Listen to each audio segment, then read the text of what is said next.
stream. Merab Dvalishvili versus Sean O'Malley. The fight that everyone wanted to see, according to Dana White.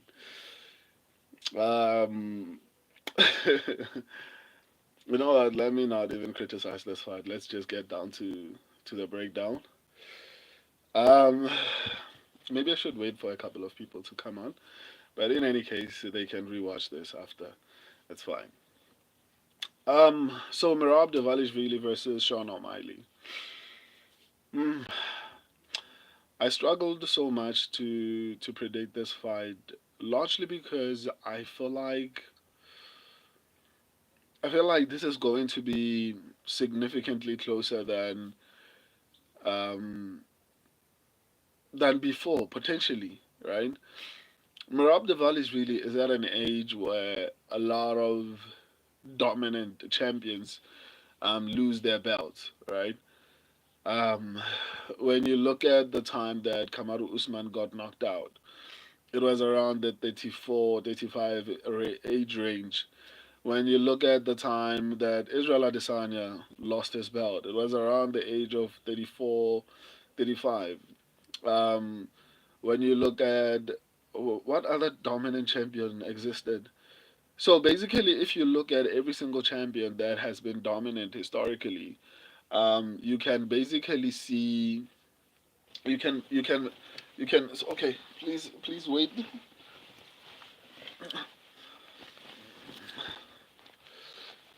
You can basically see them basically around the time where they lost their belts, which is around the age that Merab Dvalishvili is at right now.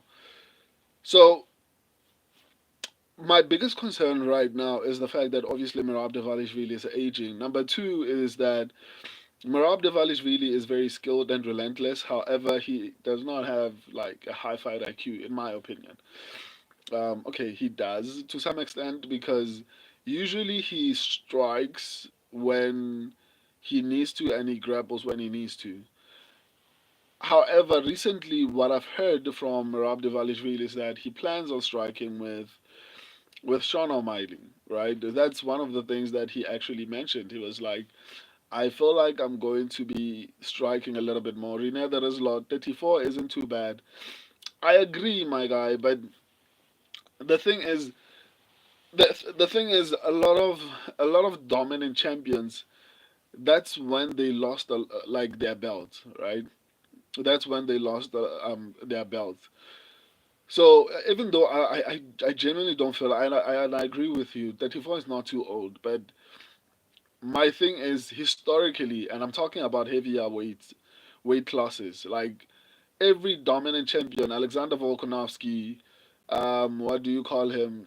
Not Marab, Kamaru Usman, Israel Adesanya, Valentina Shevchenko, Amanda Nunes, all these people.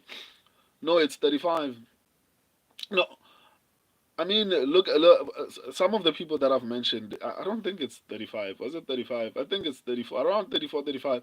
Israel Adesanya lost his belt the first time against Sean Strickland, and that was it last year? No, it wasn't. I think, yeah, maybe it was last year.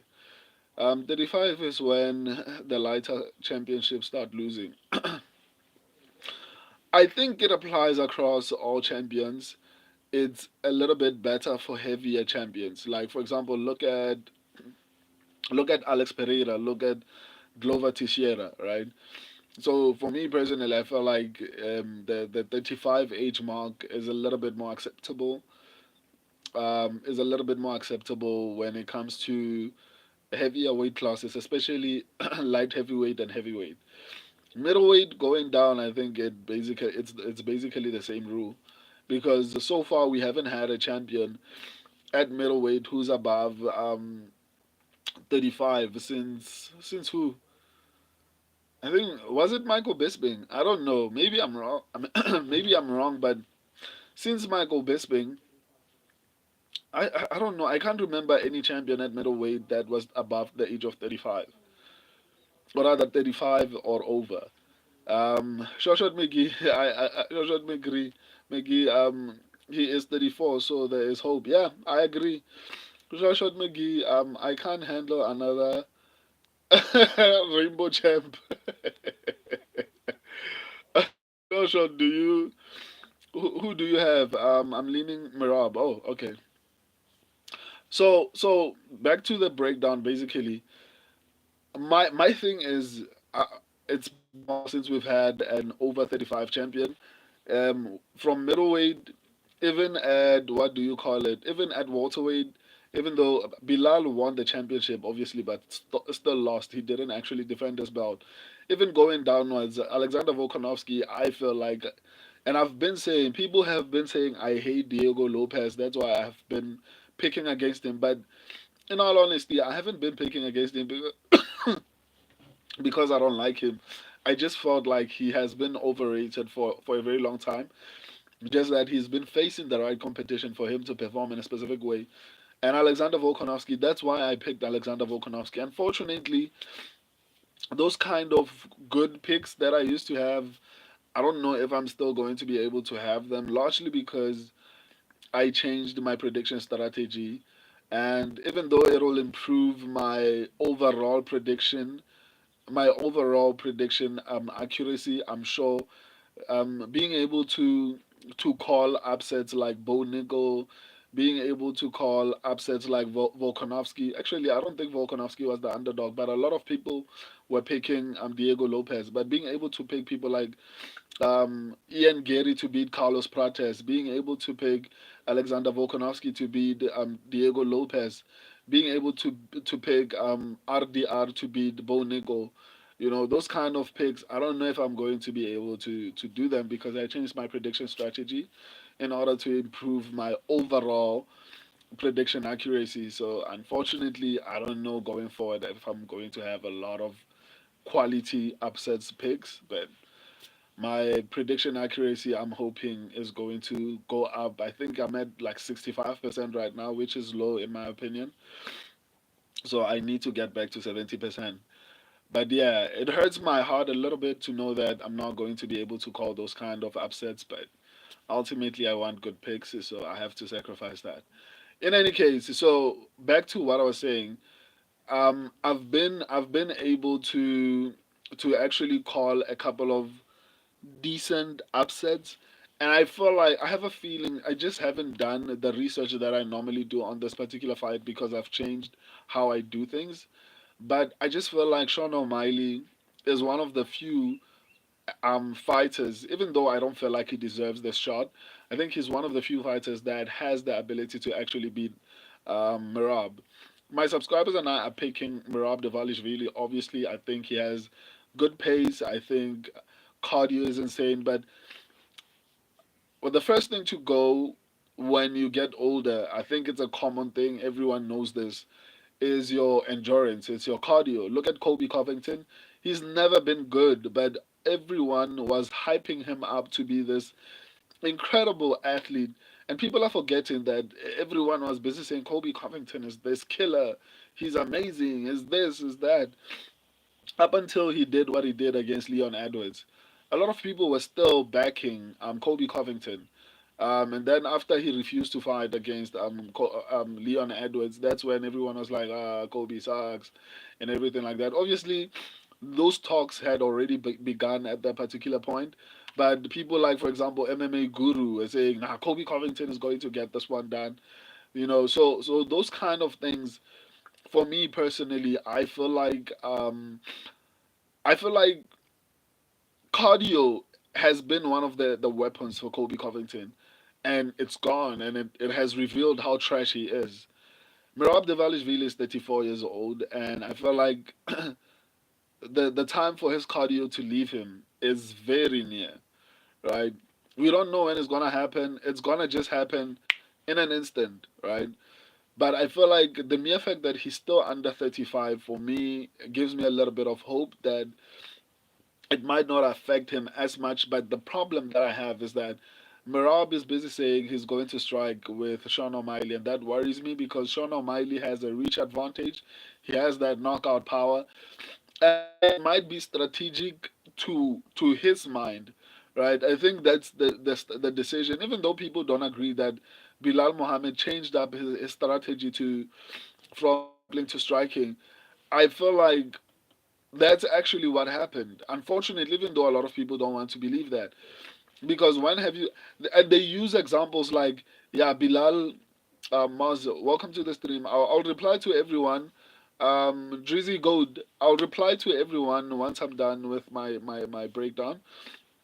So so what do you call him?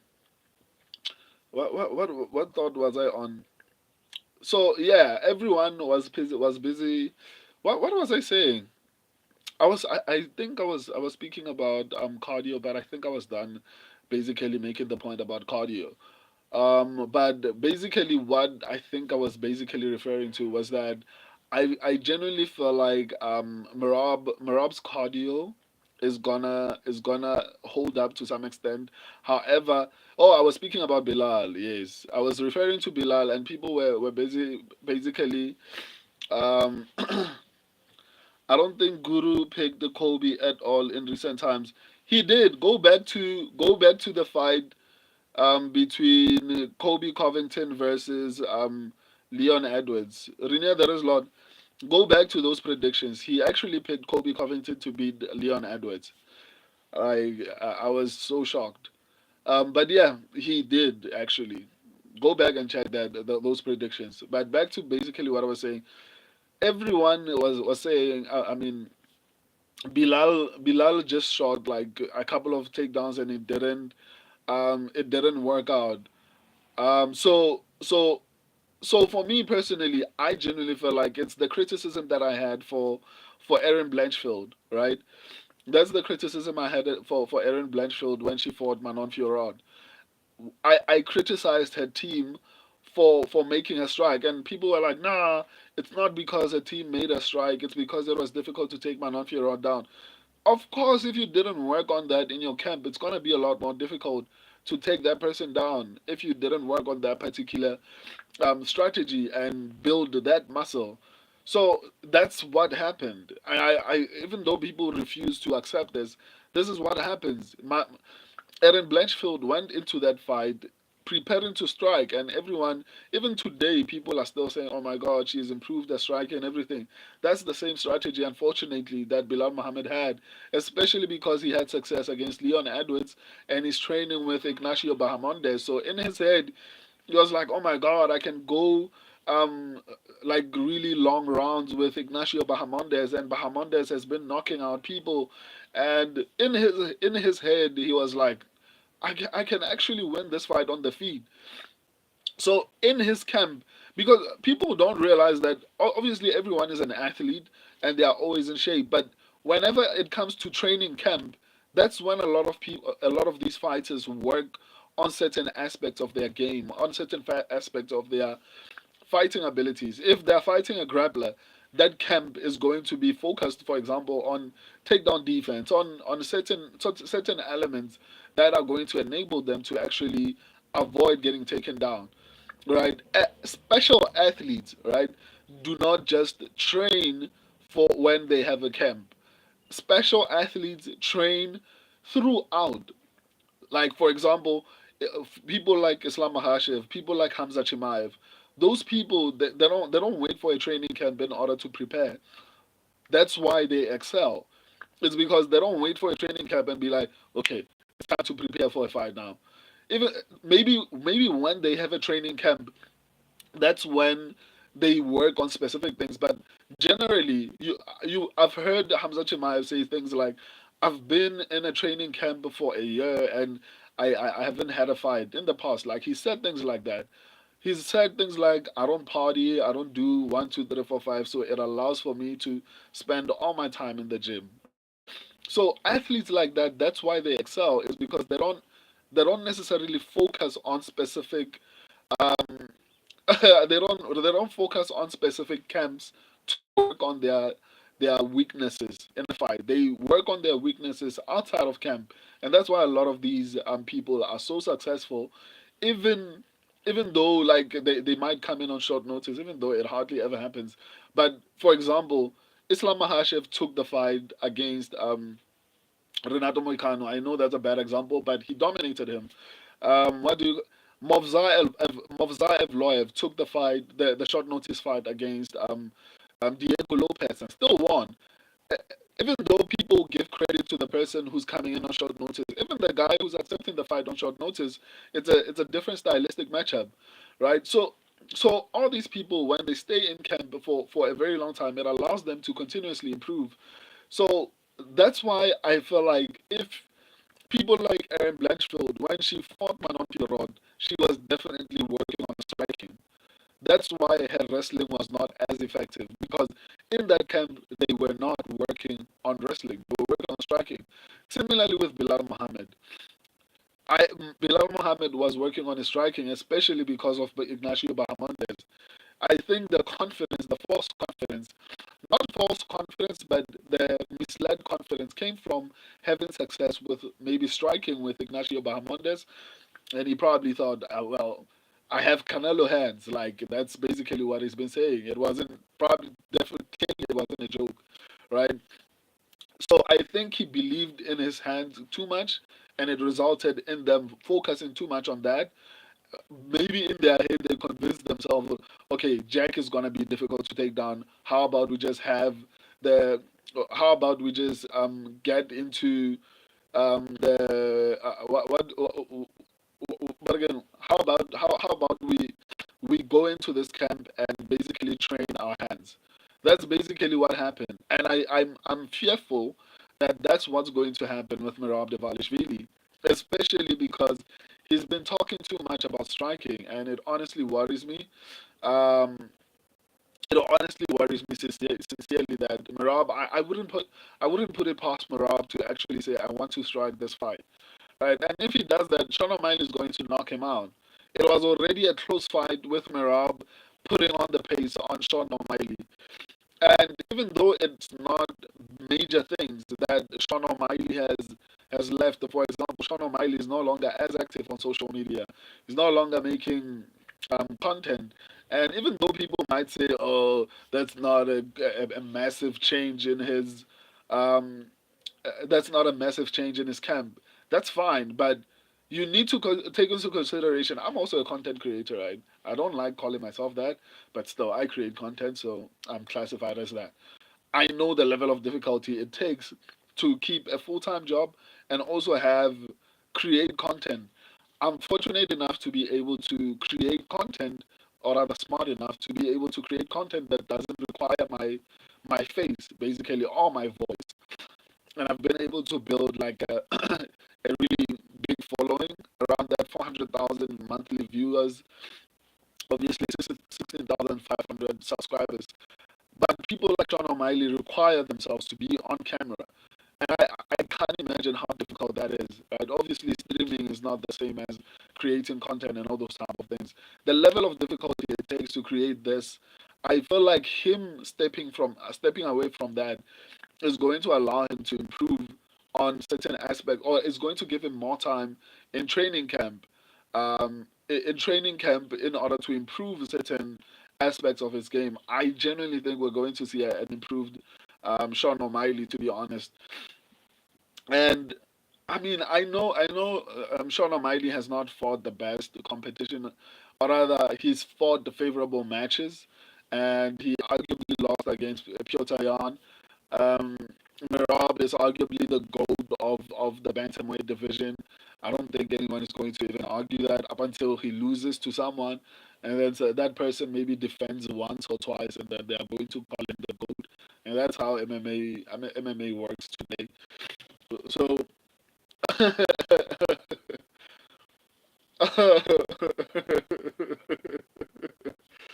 so, so, in all honesty, I'm really worried about my pick for Mirab. Let's try to actually break down analyze the fight in itself. Um, so so obviously finishing ability it goes to Sean O'Malley. I think he's going to have a massive advantage there. Sean O'Malley is going to have a 4-inch reach advantage, which is very significant when you consider how short, or rather the fact that Sean O'Malley is a striker. Even though it wasn't as effective in the first fight, I felt like the experience of fighting Merab has allowed him to gain certain things, right? I honestly wouldn't be shocked if Sean O'Malley knocks out Merab Dvalishvili. I just have this feeling. Unfortunately, I can't go with my old research because it has led me astray a lot of the time. But I have this feeling that Sean O'Malley is just going to knock out Merab Dvalishvili. But in any case, I'm going with Merab Dvalishvili. My subscribers are going with Merab Dvalishvili. As far as striking, obviously we know that Sean O'Malley has more volume.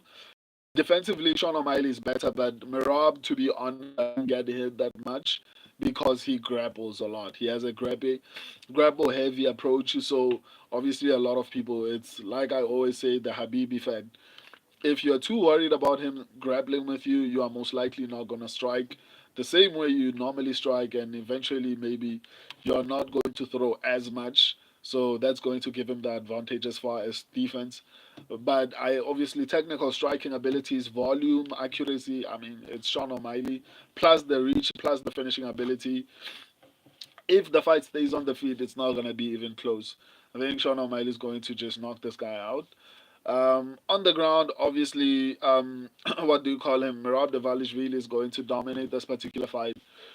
So it comes down to how improved Sean O'Malley can look in this upcoming fight. To be honest, um, a part of me, it still feels weird to have this feeling that I think Sean O'Malley is gonna win, but to not pick him, right? But yeah, I'm a pro. It is what it is. My days of calling upsets basically over. Maybe I'll try to find a way to still use my old prediction strategy while mainly using this new one. But yeah, I just have this feeling that Sean O'Malley is going to knock out Merab Dvalishvili really bad. Um, it is what it is, man. Um, yeah, that's basically the analysis. I don't think there's anything that, as far as who has the advantage, where I don't feel like it's even a surprise that Merab is going to have the advantage on the ground and Sean O'Malley is going to have the advantage on the feet. I just feel like Sean O'Malley learned his lesson, and I feel like Sean O'Malley has been working on his takedown defense probably before his training camp began, and we could see Merab struggling to take him down. And I just see Sean O'Malley knocking him out, to be honest. But I'm not going with Sean O'Malley. I'm going with Merab. Yeah, prediction world, right? Anyway, let me respond to you guys so that I can go to the next. Let me go to respond to you guys, and then I can go um, to the next fight to break it down. Shoshat McGee, I can't handle another rainbow champ. Renee, there is Lord Shoshat McGee. Who do you have? I think I read these comments. I'm leaning Merab. Okay, Shoshat McGee. I am too, but I'm nervous as can be about it. I think it will be a total different fight this time. I agree, Shoshat McGee, 100%. Renee, there is Lord. I can see O'Malley just landing the big shots of the fight this time. Yeah, I honestly felt like he might even finish Merab, to be honest. Renee, there is Lord. It will be razor close. I'm calling it. I don't know, man. Yeah, and even if it's razor close, obviously Sean O'Malley is going to win the robbery. In order for Merab to win, he needs to dominate this fight, which I honestly doubt is going to happen again this time. Especially because Sean O'Malley knows that if he loses this time, he probably won't get another shot. So I just feel like Sean O'Malley has a massive shot at winning this fight, to be honest. But once again, I'm changing my strategy, so I'm not picking him. Shot McGee, I just do have as much faith in Merab clowning Sean to a W like he does by taking someone down and lifting his hands and pointing at them and laughing. I think that will be overlooked if Sean lands big. Yeah, no, I just think If the combination of Merab being 34, he's getting older. Like he's going to be 35 at some point. I don't know if it's this year or next year, but still, he's getting older. So the gas tank will not be the same as time progresses, no matter how hard he trains. With the combination of Sean O'Malley having experienced him in the octagon and potentially have been working on his takedown defense, like there's so many different elements that I feel like are a recipe for an upset, right? But it is what it is, man. Renee, there is Lord Bro. I don't let the fighter spin bro. Don't let the fighter spin the narrative. They always yap and lie. Merab is gonna shoot just as much as last time. But the thing is, Bilal said the same thing. He said I'm gonna strike more, and it wasn't a joke, right? But I guess we'll see. I hope I'm wrong. I hope he doesn't. I hope he doesn't strike because it's not gonna end well. Shoshot McGee only ATT was glazing him. Drizzy Gold Mirab winning. Yeah, I'm taking him, but I'm not so confident, man. I don't think Guru picked Kobe in recent times. Yeah, he hasn't, but he picked them against Leon Edwards. Mars, how's it? How are you, man? Drizzy Gold Buckley smashed Kobe. Yeah, he did. Shoshat McGee, it comes down to Mirab's pressure versus Sean's power. I think Sean is also going to be a little bit better defensively as far as grappling. Drizzy Gold Mirab makes it look easy. LOL. We'll see. I doubt, but we'll see. Drizzy Gold, the Kayla beats Pena. That's another fight that I'm a little bit worried for, but I'm going to break down that fight as well now. But I'll give you my opinion when I go to that fight. For now, let me finish replying to you guys. Shot McGee. Sean seems to lose the danger in the as he gets put in bad spots. The problem is, I feel like because Sean has been in those bad spots, especially in this particular fight, I don't think he's going to be as uncomfortable, right? That's my concern. Because he's been in those positions, I don't think he's going to be as uncomfortable. Because the thing with Mirab is that he doesn't finish, and that fight, even though Mirab clearly won that fight, it just takes it just takes Sean O'Malley improving even by 20%. Even if Sean O'Malley somehow improves by 20%, that fight is going to look significantly closer than it looked the first time, and the probability of them robbing Merab is significantly high. Right? There were people, including MMA Guru, who were arguing that Sean O'Malley won that fight. So if there were people arguing that Sean O'Malley won that fight last year, when he clearly lost, if Sean O'Malley improves even by 20%, he's gonna win.